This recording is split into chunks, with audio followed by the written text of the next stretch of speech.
My fiancé agreed to let his sister perform a dance at our wedding. She turned our wedding into her personal dance floor, stealing all the attention. After we married, he complained that I was dull and boring compared to his sister. The two of them coveted my money and plotted to kill me. I later discovered she wasn't his real sister, but a child bride his mother had arranged for him. When I opened my eyes again, I was back at the moment he told me his sister wanted to dance at our wedding. I nodded, being very understanding. Of course, Meredith hasn't found a partner yet. Perhaps this could be an opportunity for her to meet someone. Meredith, who had been eavesdropping at the door, rushed in eagerly. Really, Winifred? Make sure you invite all your wealthy friends then. No problem, I'll send invitations to all my well-off friends. They'll come to support me. We should make this a grand affair, help Meredith find a husband. At this point, my boyfriend's expression suddenly soured. Dancing is fine, but there's no need for matchmaking. Meredith is only in her early 20s, not like you who's getting on in years and rushing to marry. I'm not in a rush to marry, I mainly want to give Meredith a chance to shine. His manipulative words made me feel sick. Not rushing? You'll be 28 next month. Women over 27 are considered past it. In the old days, at your age, your children would be nearly married. My future mother-in-law walked in, having overheard. I heard what you were saying. Winifred, you're not getting any younger. If you don't hurry up and get married and have children, you might not be able to later. You'll regret it then. As for Meredith dancing, I approve. Meredith may not have had much formal education, but she's a lovely dancer. We're all family here, and since we're having the wedding anyway, let's give Meredith a stage. Winifred, make sure you invite all your wealthy friends to support her.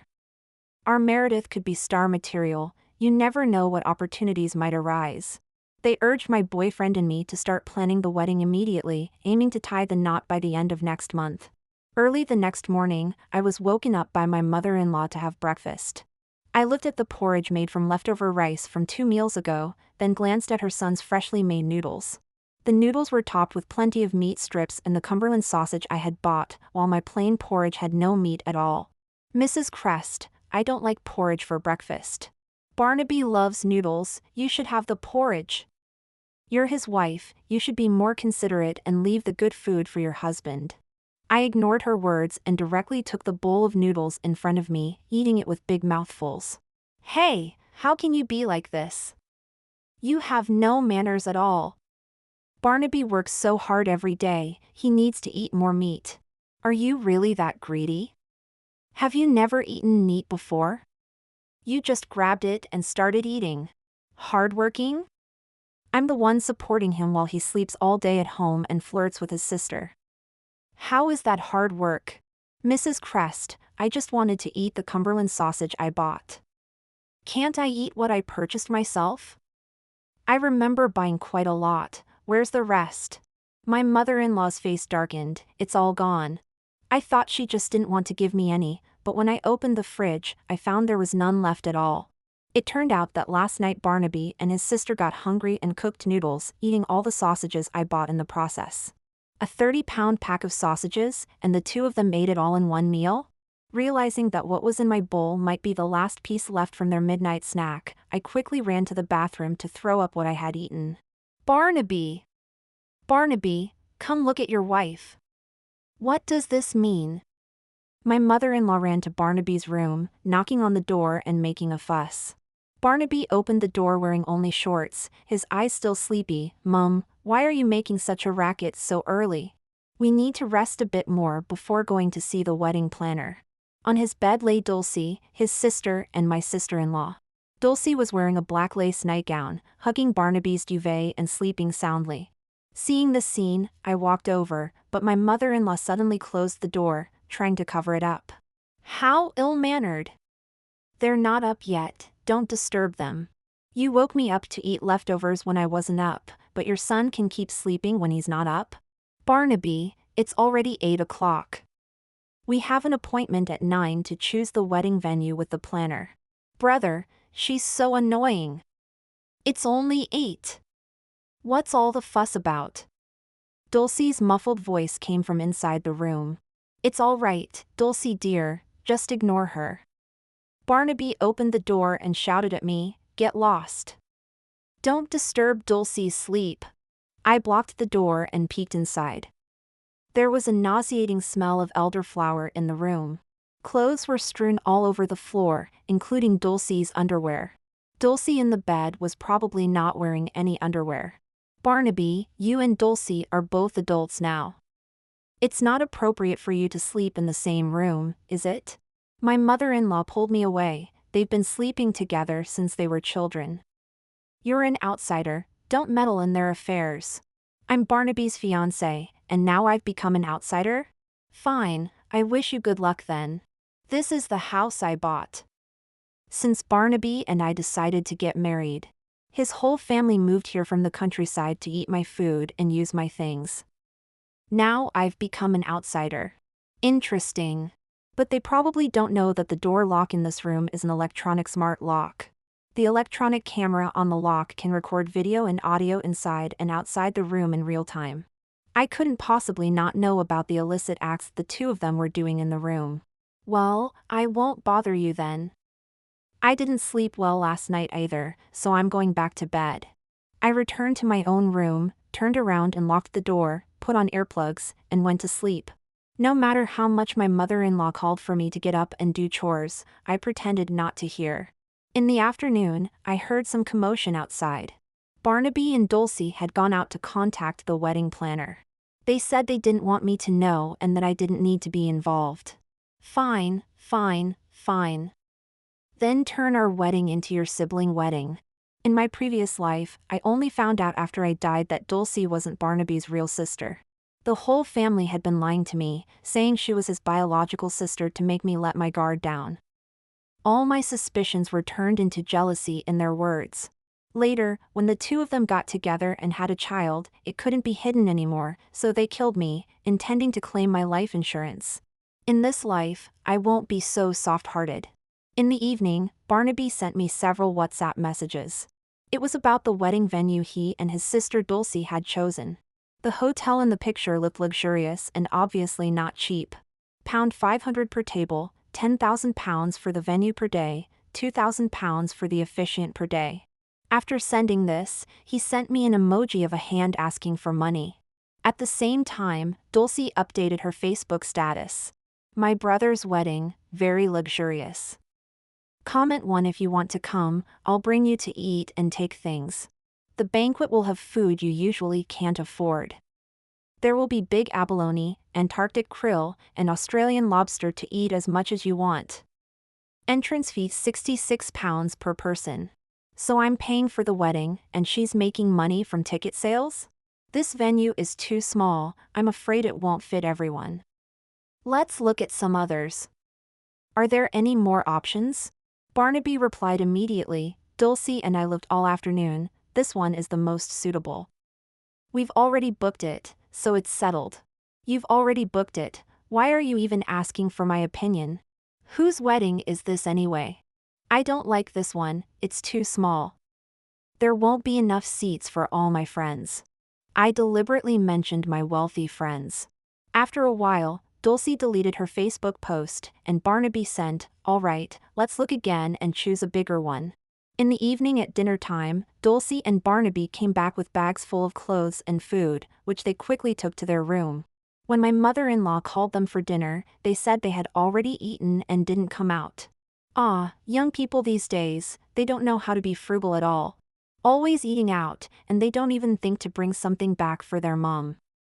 I've raised them for nothing. I played along with my mother-in-law, Mrs. Crest, hearing you say that makes me feel better. Barnaby didn't bring anything back for me either, so we can only eat these leftovers together. My mother-in-law glanced at me and then kept quiet. After dinner, the two of them showed me some brochures. Let's go with this one, we've already booked the venue. It can't be changed now. It was another equally luxurious hotel. Isn't this one too expensive? I pretended to hesitate. But the two of them said they had already paid the deposit and it couldn't be changed, and the deposit was non-refundable. They had also arranged with the wedding planner to prepare a set of DJ equipment at the wedding venue and to hang some disco balls from the ceiling. Well, since you've already paid the deposit, you might as well pay the balance too. No need to consult me. Hester Bowling. This is my brother's wedding to you, why should we pay the balance? My brother has already paid the deposit. Yes, it's your brother's and my wedding. Why are you involved? I turned to Barnaby and said, actually, my parents don't really approve of this marriage. I invited them, but they don't even want to come. The whole family suddenly became nervous. The wedding is just around the corner, what's all this about?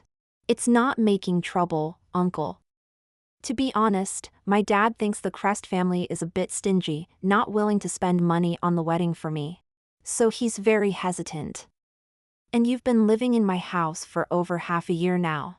I've never mentioned anything about utilities or rent, but Barnaby himself doesn't even have a house in the city. Finally, the family gritted their teeth and said tearfully, we'll pay for the wedding. That night, when I was going to the bathroom in the dark, I heard sounds coming from Barnaby's room. Mom, I think Hester is too much, wanting to have a wedding without spending a penny. Dulcie, bear with it for now. After they're married, won't Hester's property belong to you and Barnaby? Dulcie, wait a bit. Once I'm married to Hester, we'll be set. I sneered coldly. In the middle of the night, the whole family was in the room plotting to get my money?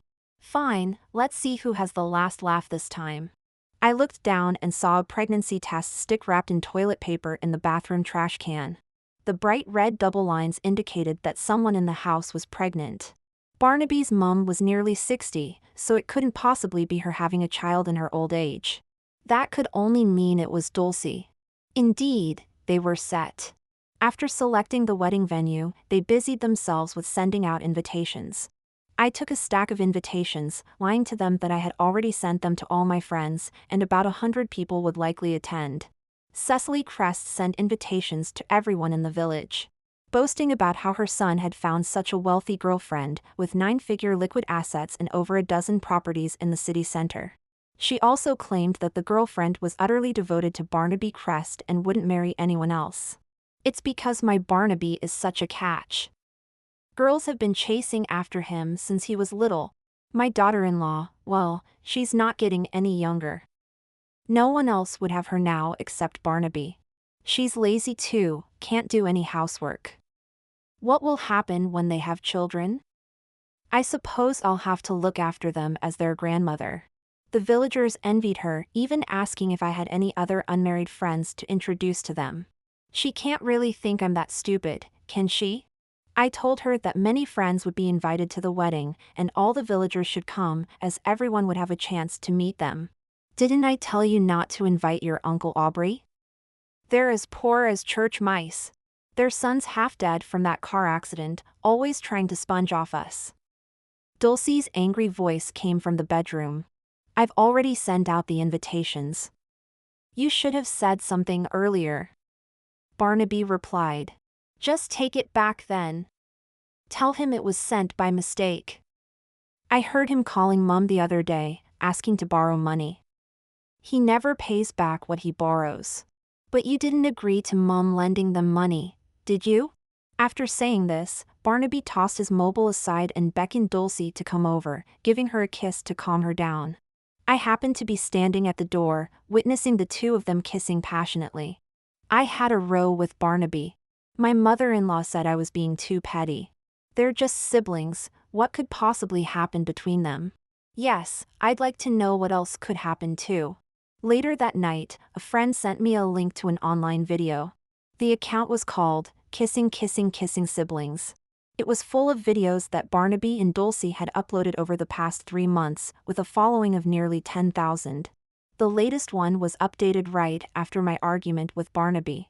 In the video, the two of them were doing a finger dance, with the caption, "A sister-in-law is no match for a real sister #blood is thicker than water #you're the outsider here." The comment section was filled with people saying, "So sweet." It's like my Mills and Boon novels come to life. The day Barnaby Crest accompanied Dulcie to try on wedding dresses, I had a friend forge a medical report and left it on the living room table. Dulcie was the first to see the report. When she saw it, her face changed color with anger. But she quickly tore up the report, stuffed it into a bag, and threw it away. She was jealous of me and didn't want others to know I was pregnant.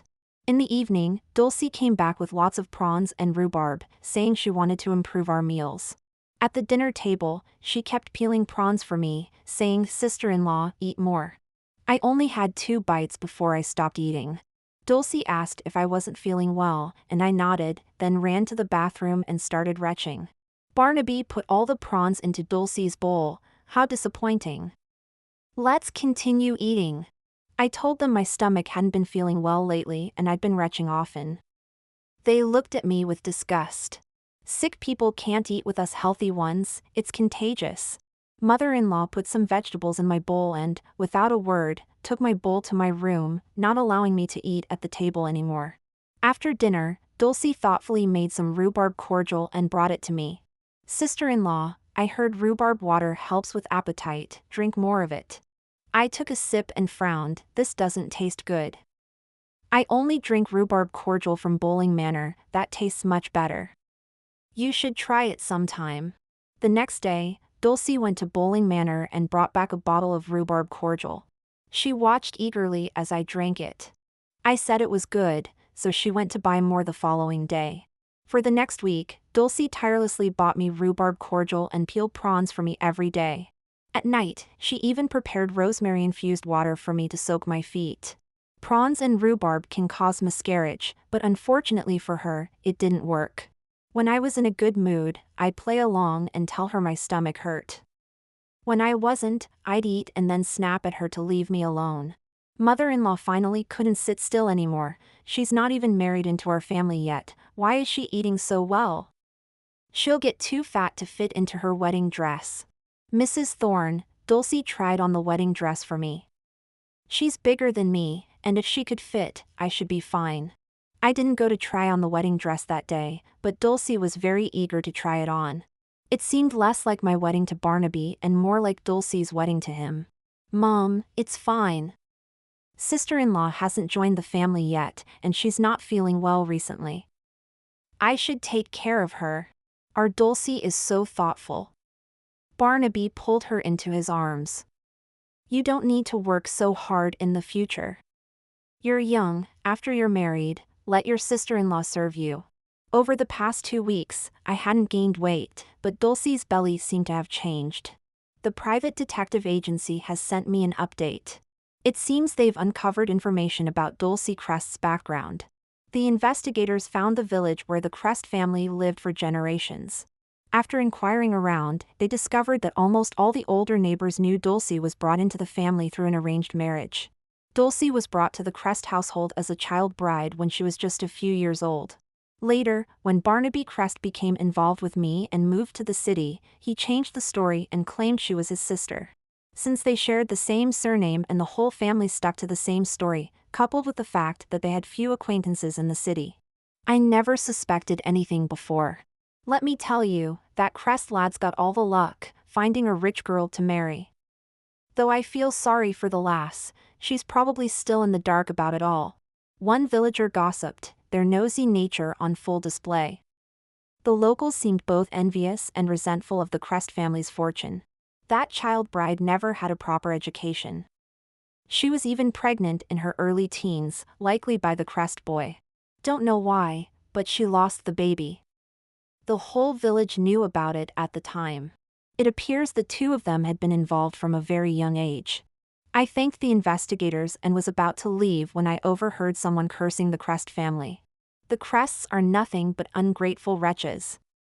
When they couldn't put food on the table, I gave them grain.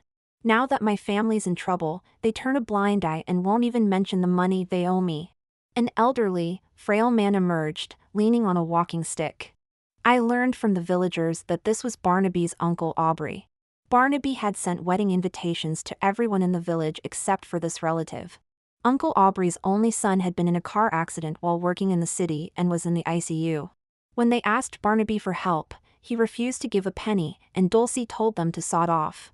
Uncle Aubrey's family had gone into debt to pay for the medical bills, but his son died in the hospital. I heard that Uncle Aubrey had several other children who died young. He also had a daughter who was kidnapped by traffickers when she was a few years old and hasn't been seen since. The detective showed me a photo comparison. Surprisingly, Dulcie's photo bore a striking resemblance to Uncle Aubrey's missing daughter. But due to the age difference, no one had made the connection. With these bought children, the seller tells you how old they are, and who's going to question it, one villager remarked. This suggests that Dulcie could very well be Uncle Aubrey's daughter. If that's the case, they truly are siblings after all. I wonder if this would be considered incest. When Barnaby Crest's family and I went to taste the wedding banquet dishes, Mrs. Thorne was secretly packing away the delicacies in her plastic bags while eating.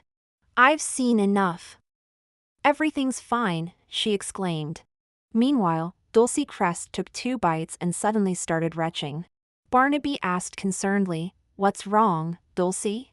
Dulcie shook her head silently, tears in her eyes. Mrs. Thorne glared at me fiercely. "I told you, illness is contagious. Your wife has infected Dulcie." "Mrs. Thorne, you shouldn't say that. Dulcie's nausea doesn't necessarily mean she's ill, right?" I looked at Dulcie. "Isn't that so?" "Hester Bowling, stop bullying Dulcie." "What are you implying? Are you trying to accuse Dulcie of being pregnant out of wedlock? Dulcie isn't even married yet, you can't just make such accusations." Mrs. Thorne snapped. "Barnaby, calm down. I haven't said anything, yet you're the one accusing Dulcie of being pregnant before marriage." That thought never crossed my mind. I shook my head. Nausea isn't always due to illness. It could be the hot weather affecting her appetite. Barnaby, rendered speechless by my retort, turned to ask Dulcie if she had any other requests for the wedding. "What about the DJ equipment we discussed last time?" Dulcie asked. "We've arranged that. We've rented a set of equipment for £800 per day," the hall manager replied. "Rented? For such an important occasion for my sister, why not buy a new set?" "Who are you looking down on?" Barnaby demanded. "If you're sure about purchasing, we can contact the Japanese manufacturers. The most basic new equipment costs £200,000 per set, a slightly better one is £300,000, and currently the best is £500,000 per set, with the most advanced audio technology. Which would you prefer?" Barnaby fell silent for a moment at the prices. Dulcie looked at me. "Sister-in-law, you're so wealthy, you'll buy it for me, right? I've been taking care of you for 2 weeks. Dulcie, I'm not your sister-in-law yet. After my wedding with your brother, I'll buy you a new set to keep at home," I replied. "Oh," Dulcie's face immediately darkened. When it came time to pay after the tasting, the whole family stepped back, waiting for me to foot the bill. Mrs. Thorne kept winking at the hall manager, signaling him to ask me for the money. Little did she know that this hotel was owned by my friend, and I had already made arrangements. "Sir, the total for the banquet and hosting fee is £50,000. How would you like to pay? Credit card or another method?" the manager asked. Barnaby lied without changing his expression. "I've entrusted all my money to my wife. You can ask her for payment." He then turned to leave with Dulcie. I exposed him publicly. "Darling, when did you give me your money to manage?" "I don't recall that. I didn't bring any money today, so perhaps you should pay? I put it under your pillow last night." "You must not have noticed," he insisted. "Is that so? Then would you mind going home to fetch it, dear husband? We'll wait here for you." Barnaby finally lost his temper. "Hester, it's just £50,000. Why are you making such a fuss about paying? Is this even your wedding? Do you still want to get married or not? Darling, why are you so angry? Isn't the money at home? You just need to go and fetch it." "I truly forgot to bring money out today," I blinked innocently. "If you didn't bring money, can't you use WhatsApp to pay?" Mr. Thorne asked impatiently. "Yes, sister-in-law, don't you have checks? Or do you just not want to pay?" Dulcie chimed in. "Uncle, I told you before, my father doesn't approve of our marriage. He's frozen all my bank cards recently, not allowing me to spend money recklessly. Sigh, if you also don't want to go through with this, perhaps we should postpone the wedding for a while. After arguing for half an hour, Mrs. Thorne downgraded all the dishes to a lower-tier version and haggled with the hall manager, saying if the price was good, they would come again. Finally, Mrs. Thorne scrounged around on WhatsApp to borrow money from various people, managing to pay £10,000. She then told me to sell my spare house when we got back to repay them. I nodded obediently, all right. On the way back, I asked my friend to list the house they were currently living in on the real estate market. With the wedding fast approaching, Mabel Thorne kept urging Winifred and Barnaby to get their marriage license before the ceremony. She was worried that without it, Winifred's assets wouldn't be accessible to their family. Winifred, however, tearfully explained that her father had confiscated her passport and birth certificate. Dulcie and Mabel exchanged a glance. So what are you saying? Do you not want to marry into the Crest family after all? Dulcie asked pointedly. I don't know what else to do. Should I just die then? Winifred cried, retching between sobs. As she ran to the bathroom, she overheard Dulcie speaking to Mabel. Mom, don't worry. She's actually pregnant already, so she can't run off. Once she's further along, it'll be too late for an abortion. How do you know she's pregnant? I saw her medical report earlier. She's 2 months along already.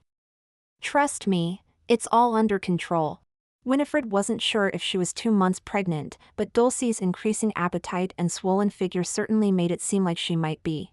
Thanks to Dulcie's helpful intervention, Mabel finally stopped pressuring them about the marriage license. Instead, she began observing Winifred's stomach every day. The night before the wedding, Dulcie pestered Winifred to prepare extra wedding favors to hand out to her friends at the reception. She also insisted that Winifred throw the bridal bouquet directly to her.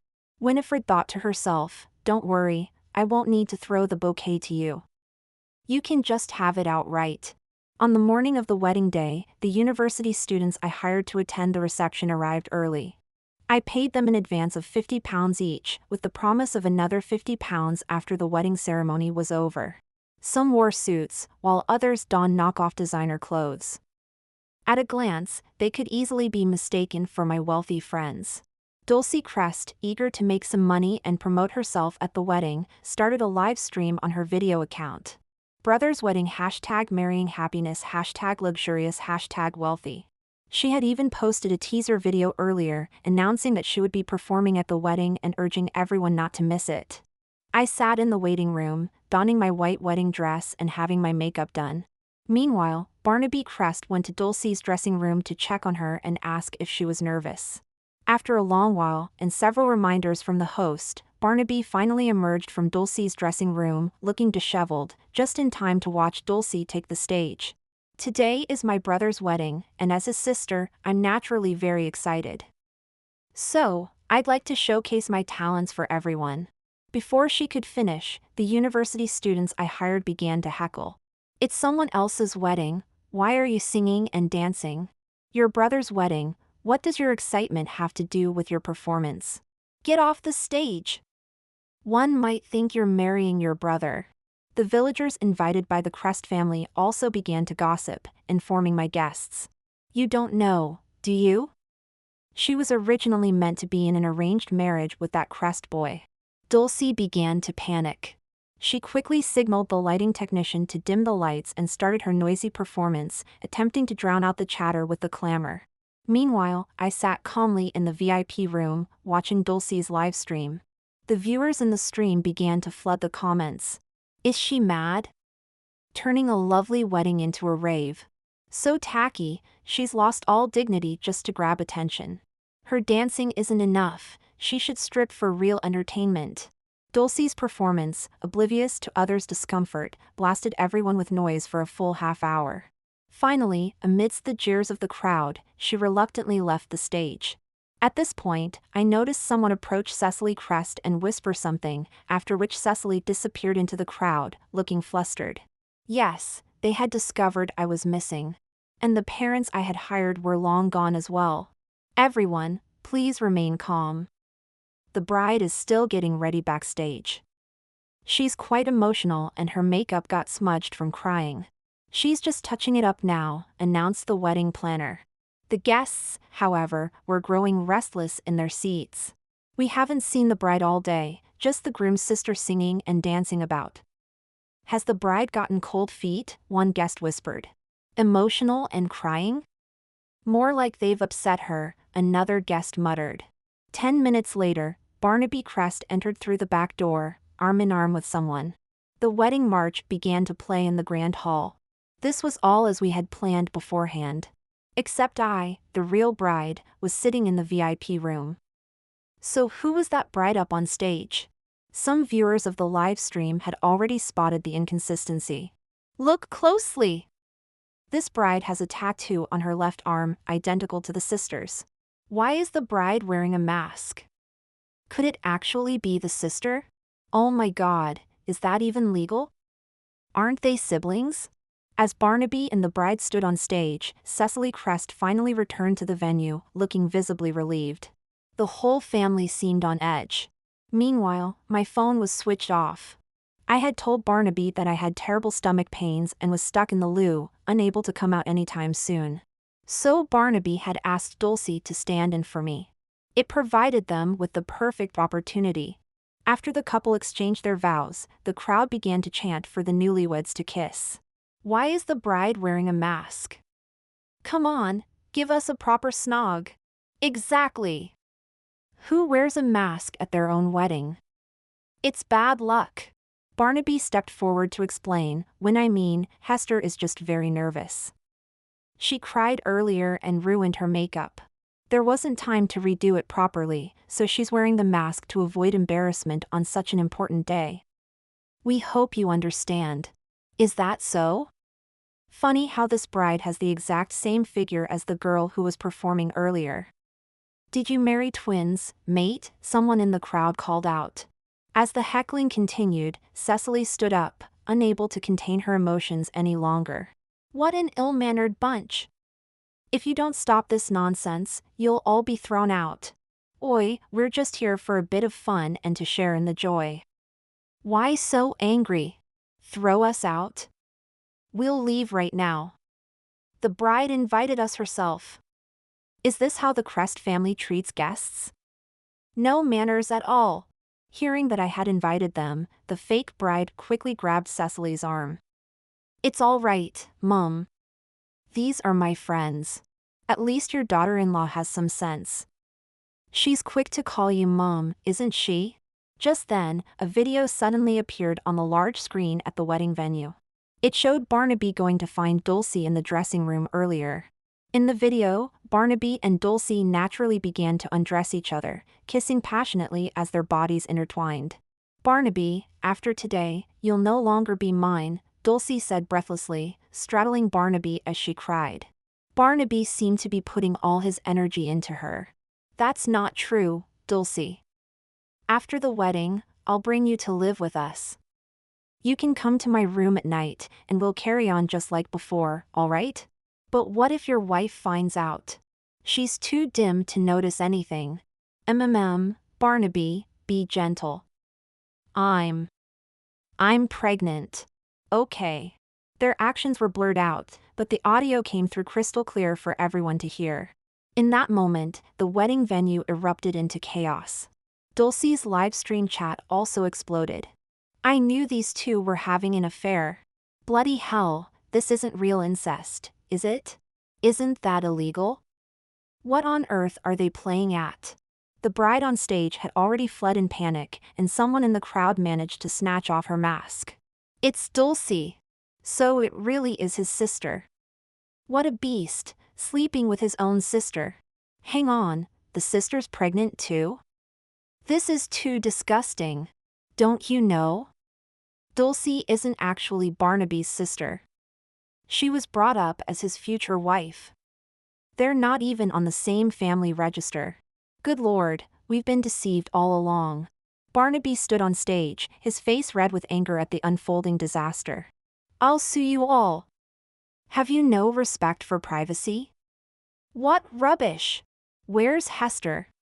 Do you dare to show your face? Come out and say it to my face if you've got the guts. Stabbing me in the back like this. He grabbed the microphone. I have an announcement to make. Hester cheated on me first. When I found out and wanted to break up, she refused. Now she's pulled this stunt at the wedding. Hester is already pregnant. With some random bloke's child. I never even touched her. This loose woman, I ask everyone here to be the judge. At that moment, someone said, "How do you know she's pregnant? She's already cheated on you and you still want to marry her. Now you've cheated too and you're starting to fight?" Cecily Crest grabbed the microphone. She's having an affair with some random bloke. I saw it with my own eyes. Here's her pregnancy report. She's nearly 3 months along now. Look for yourselves if you don't believe me. I stand by what I'm saying. Standing backstage with a microphone, I responded with a smile, "Very well. I've had a solicitor record everything the Crest family has said. Spreading false rumors can land you in the police station, you know. Hester Bowling? Where are you? Come out here this instant." The Crest family went mad trying to find me, but to no avail. After the commotion, Barnaby Crest returned home with Dulcie and his parents, only to find that all the locks on their house had been changed. Their luggage, big and small, had been dumped at the rubbish collection point. They kicked the door forcefully, and only then did someone inside open it. "Who are you?" "What do you want?" the person asked. "Who are you?" "Are you that bloke Muriel's been seeing behind our backs?" Mrs. Cecily Crest grabbed the man's collar. This action immediately angered the man, who pushed Mrs. Crest to the ground. "This is my newly purchased house. It's already registered under my name," the man exclaimed. "What?" Barnaby couldn't believe his ears. "This is our house. Who gave her permission to sell it?" The group continued to cause a disturbance after he closed the door. The man then rushed out of the house with a chainsaw. They ran away in fear. Dulcie sat downstairs with a dejected look on her face. "Barnaby, what are we going to do? Where will we live now? We're not going back to that rundown village, are we? They don't even have central heating there. I'm pregnant now, and it's so hot. I can't bear it. Stop crying. I'm going to find her right now." Barnaby snapped. "Barnaby called me, asking why I sold the house." "Huh? Wasn't it you who said it? You said you'd pay for the wedding first, and I'd sell a house later to pay you back." "You didn't specify which house," I replied. "Muriel, have you gone mad?" "Fine, where's the money then?" "You sold the house, so give my mum back the £10,000 for the wedding." "Wedding money? Whose wedding? Why should I pay for your wedding?" At that moment, several police officers arrived and took them away. "Ms. Bowling has reported you for gathering to spread rumors, which has had a severe impact and caused her great distress. You'll need to come with us now," one officer stated. "Go on then, Barnaby." "Now you've got a place to stay," I said. When they were finally released from the police station, the group had nowhere to go. Unable to find me, they ultimately returned to the village. The neighbors gossiped about the Crest family's story as their daily entertainment over tea and meals. Barnaby Crest spent his days working in the fields with his elderly parents. Meanwhile, Dulcie Crest's pregnancy was progressing, and she could only rest at home.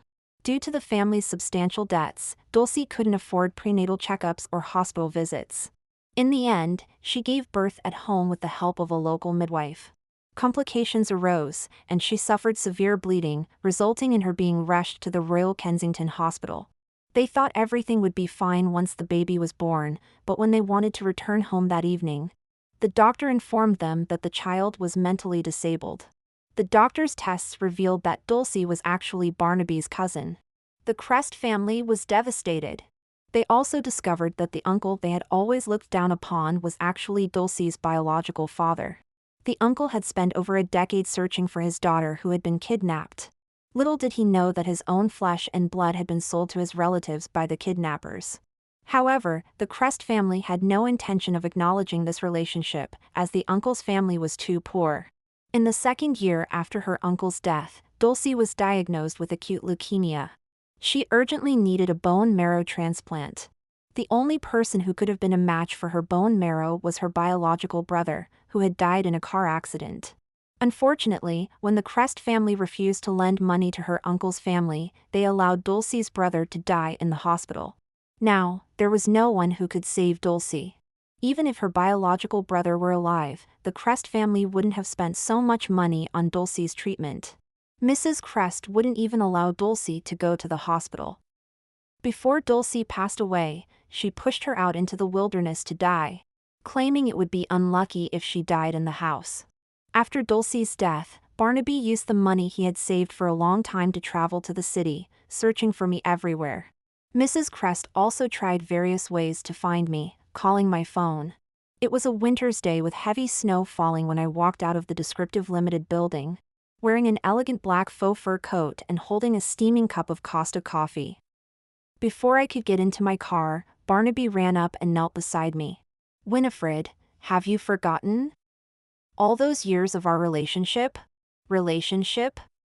Don't you mean all those years of deception?" I looked at Barnaby, his teeth chattering from the cold, and said with a smile, "I don't fancy widowers who've caused their wives' deaths." "You'd better leave." "Barnaby, I've known about you and Dulcie for a long time," I said as I got into the car. "I've always known you were relatives. You were the ones who insisted on hiding your relationship from me. So I had to pretend I didn't know. Everything that happened was entirely his own doing."